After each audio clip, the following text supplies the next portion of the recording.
Welcome to this week's Health and Fitness News. What if I told you that under a new definition, 3 out of 4 American adults could now be labeled obese? That's not a typo. 75%. And no, it's not because everyone suddenly gained weight overnight. For years, we've been told obesity is a personal failure. Eat less, move more, try harder. But now the conversation is changing. New research suggests that if obesity is redefined using broader health markers, not just a scale, as many as 75% of Americans could fall into that obese category. So what changed? Not people. The definition changed. For decades, obesity has been largely defined using one tool, BMI, or body mass index. BMI is nothing more than a ratio of height to weight. It does not measure muscle. It does not measure body fat percentage. It does not measure waist circumference. It does not measure visceral fat. And it does not measure metabolic health. BMI was created in the 1800s as a population math formula, not as a medical diagnostic tool for individuals. And yet, somehow, it became the gold standard for health. That's how a muscular, fit person can be labeled overweight, while a skinny but metabolically unhealthy person gets a pass. BMI doesn't tell you if you're healthy. It tells you how heavy you are relative to your height. Those are not the same thing.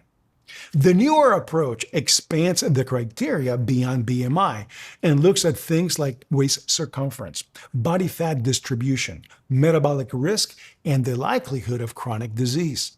On paper, that sounds more reasonable, but here's the catch. When you widen the definition, you widen the net. Suddenly, millions of people who were never considered obese before now qualify. Not because they're suddenly unhealthy, but because the measuring stick moved. Labels drive treatment. And when more people get labeled obese, more people become eligible for medical intervention, long-term prescriptions, and weight loss drugs. This is where things get uncomfortable because when you redefine the problem, you redefine the solution. And the solution is rarely build muscle, eat real food, and move consistently. More often, the solution becomes medication, lifelong management, and external fixes.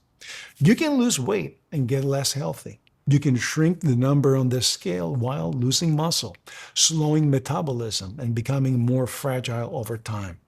Muscle is not cosmetic. Muscle is metabolically protective. It helps regulate blood sugar. It protects you as you age, and it helps prevent injury.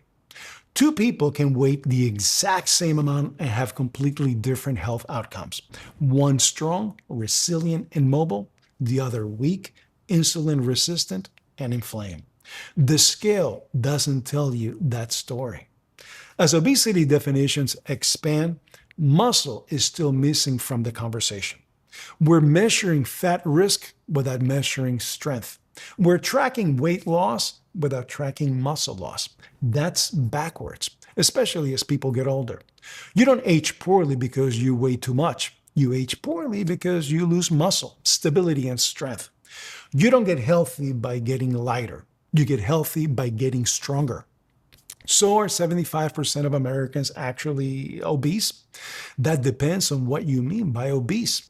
If obese means lacking optimal metabolic health, strength, and resilience, then yes, a large percentage of people are struggling.